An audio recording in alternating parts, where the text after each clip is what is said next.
GPSC તરફથી ખૂબ જ મહત્વપૂર્ણ અપડેટ દોસ્તો આવી ગઈ છે gpscgujarat.gov.in ઓફિશિયલ વેબસાઇટ પર.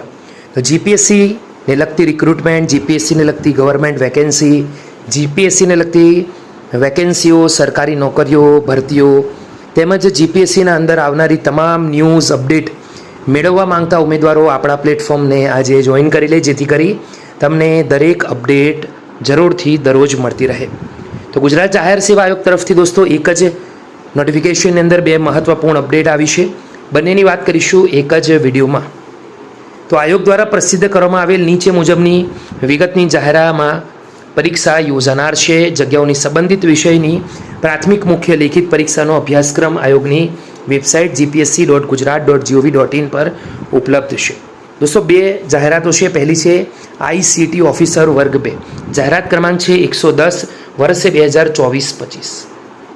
દોસ્તો 14 જૂન 2025ના રોજ 11 વાગ્યાથી 1 વાગ્યા સુધી સંબંધિત વિષયની પ્રાથમિક મુખ્ય લેખિત કસોટી તારીખ અને સમય આપેલો છે. તારીખ અને સમય બંને આપે છે. પ્રવેશપત્ર તમે 4 જૂનથી ડાઉનલોડ કરી શકો છો. અને બીજી મહત્વપૂર્ણ અપડેટ છે રાજ્ય વેરા નિરીક્ષક એટલે કે STI વર્ગ 3. આ ભરતીની મુખ્ય લેખિત પરીક્ષા છે ફક્ત જાહેરાત ક્રમાંક 28 2024-25 અને 154 2024-25 દિવ્યાંગતાની ખાસ ભરતી. તો મુખ્ય લેખિત પરીક્ષા 26 જૂનથી 29 જૂન 3 થી 6 વાગ્યા દરમિયાન યોજાશે. 18 જૂન 2025થી પ્રવેશપત્ર ડાઉનલોડ કરવાની તક પણ મળશે.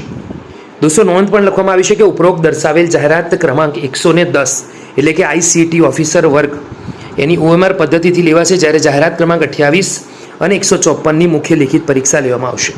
ઉપરોક્ત જાહેરાતોના તમામ ઉમેદવારોને આ કસોટીમાં કામચલાઉ ધોરણે ઉપસ્થિત થવા દેવાનો આયોગે નિર્ણય કરેલ છે. ઉપરયુક્ત જાહેરાતોના સંબંધિત ઉમેદવારોએ કોલમ 5માં દર્શાવેલ તારીખે બપોરના 1 કલાકથી પરીક્ષાના દિવસે પરીક્ષા શરૂ થાય ત્યાં સુધીમાં પ્રવેશપત્ર તથા ઉમેદવારોની સૂચનાઓ ઓનલાઈન ડાઉનલોડ કરવાની રહેશે. ફક્ત પ્રવેશપત્ર ખંડમાં સાથે રાખવાનું રહેશે અને પરીક્ષા પૂર્ણ થયેથી ઉમેદવારોએ પરત જવાનું છે.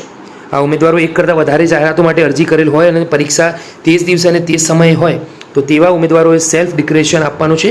Self declaration gpsc-ojs.gujarat.gov.in official website પર ઉપલબ્ધ કરવામાં આવેલ છે, જે માટે ઉમેદવારો gpsc-ojs.gujarat.gov.in વેબસાઇટ ઉપરના હોમ પેજ પર સેલ્ફ ડિક્લેરેશન મેનુમાં જઈ ઓનલાઈન સેલ્ફ ડિક્લેરેશન પર ક્લિક કરી ત્યારબાદ સંબંધિત જાહેરાતે પોતાનો કન્ફર્મેશન નંબર અને બર્થ ડેટ કેપ્ચાની વિગતો નાખી ઓકે બટન પર ક્લિક કરી સેલ્ફ ડિક્લેરેશન ભરી શકાશે.